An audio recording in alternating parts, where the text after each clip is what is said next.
That's exactly What's your what we reaction? wanted. I am super excited. I am so happy for the mother. I'm happy for the community.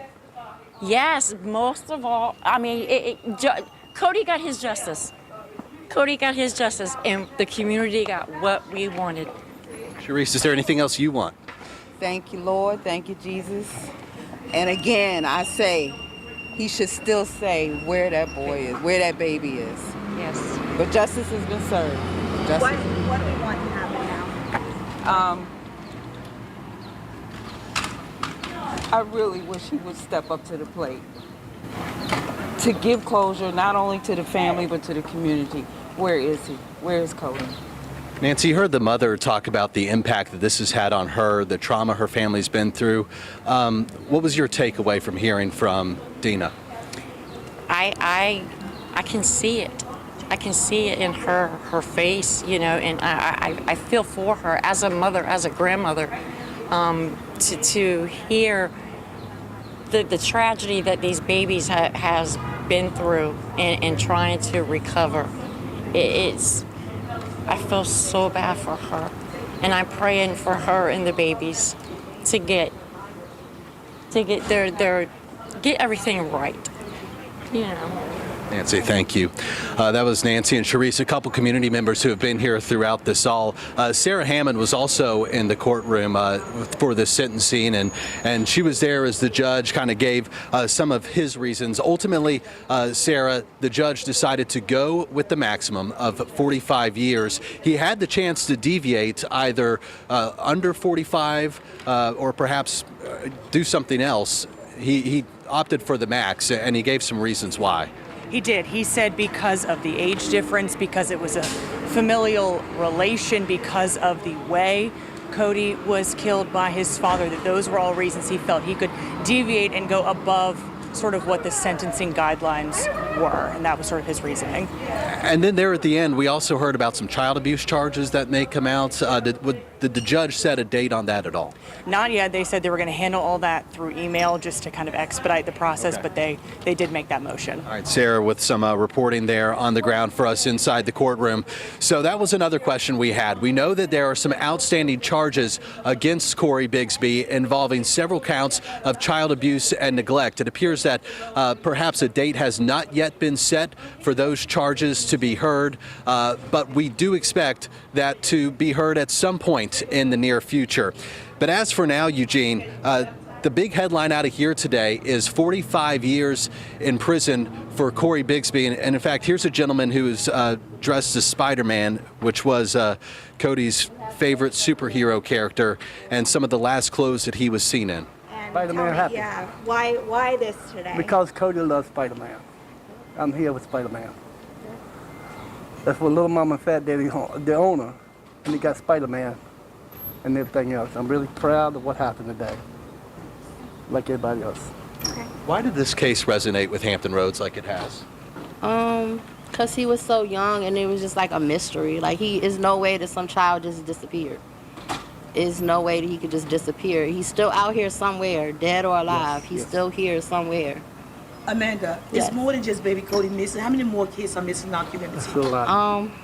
I think it's like 266 in the 757 area that is still missing. Every day is kids missing. We just gotta pray for them.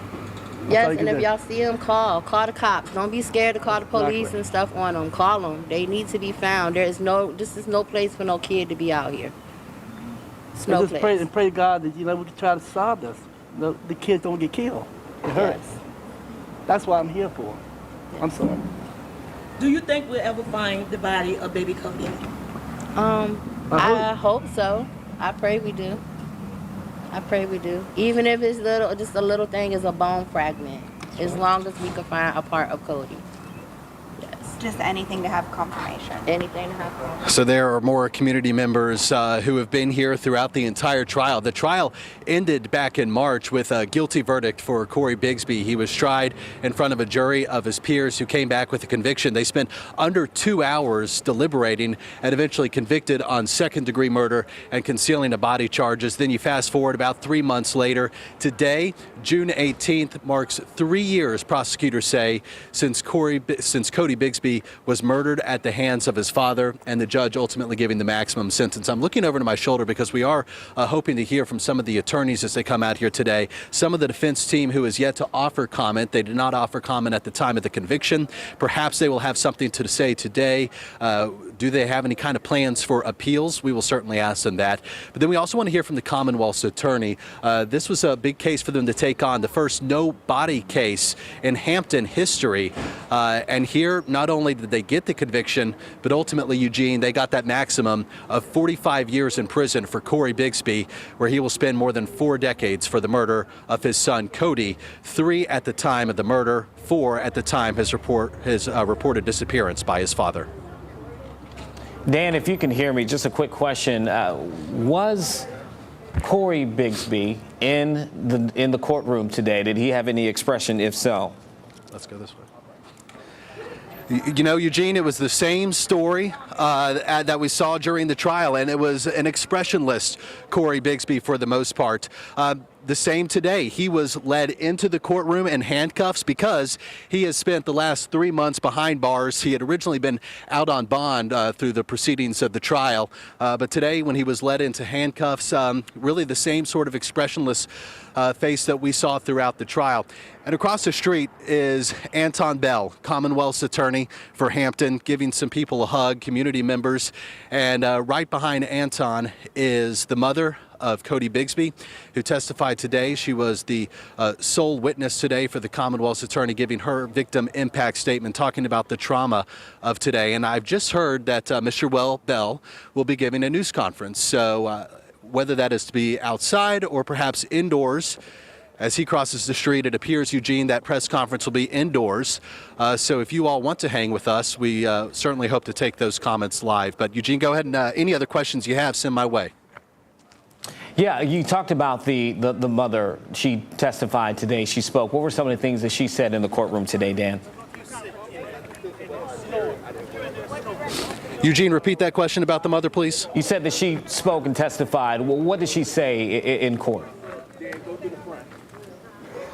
Okay, so yeah, it was actually some tearful testimony today from the mother. She gave her victim impact statement, and she talked about just how traumatizing this experience has been. She talked about the therapy that she and her kids are now having to go through. They have a couple twins, I believe age 5, and then they have an older brother now, age 8. And he was the one who actually testified during the murder trial about finding Codi dead in bed. So those 3 children, in her words, have essentially been to hell and back. They're going through therapy. She got tearful, saying she's not sure, how the family is going to move on from this. She has nightmares thinking about the trauma that the other children have been through. And Eugene, we also learned today that the mother arrived here back in March to testify, and she was escorted by her best friend at the time. She testified today that her best friend had a heart attack in front of her on the morning that the mom was set to testify, and that her best friend later died. Oh my goodness, Dan. I mean, it speaks, you talk to community members, you've heard now from family. This case has touched the hearts of so many people at so many different levels. That moment that the decision was read that he was going to get the maximum, did you hear anything, the response from people in the courtroom? Did they let out any gas? What was that like in the moment that was read?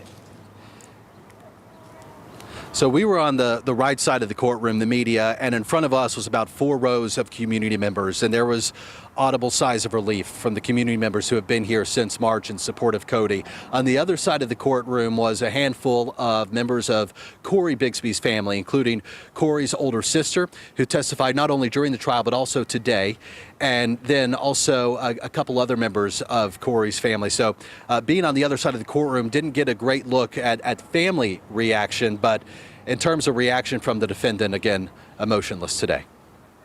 You mentioned, the father there, Cory. He spoke to us, obviously, in a jailhouse interview. He's still maintaining his innocence at this point, correct? And have we heard anything from his side on their plans of a possible appeal? Well, that's the big question that we do have for defense attorneys, and I believe our Sarah Hammond is still lingering outside of the courthouse hoping to catch up with them as we're heading inside the prosecutor's office for a scheduled news conference that we've just heard about. So while Sarah asks about a possible appeal for the defense team, we plan to ask for prosecutors' reaction today because, yes, Eugene, Cory Bigsby has maintained his innocence through it all and even maintained his innocence in that jailhouse interview with 13 News Now on the day of his conviction. The prosecutors actually brought up that jailhouse interview today when they were asking the judge for the maximum sentence. And, you talked about how this case has impacted Hampton roads. That was also discussed by the prosecutors today when they asked for the 45 years. They said never has a case impacted the Hampton roads region like this case. Why? Because everyone wanted to believe Codi is alive. And again, if you're just now tuning in, the word from Hampton today is that Cory Bigsby has been sentenced to the maximum amount of time in prison for second-degree murder and concealing a body, and that's 45 years. Dan, and you speak to everyone hoping that that little boy is still alive. Have to be turned off while you're coming through the courthouse. Okay. All right, it looks like Dan and them are trying to get into the courtroom now so that they can get the reaction from Hampton's Commonwealth's attorney, Anton Bell, after you just heard there breaking news this afternoon that Cory Bigsby has been given the maximum sentence in the death of his son, Codi Bigsby, whose body has still not been found. We will, of course, bring you the latest on this as soon as we get, I'm sure, that pulled up to hear from the Commonwealth's attorney. We'll get that to you. But for now, thanks for joining us for 13 News Now at noon. Stay with us online and on our app, 13 News Now Plus.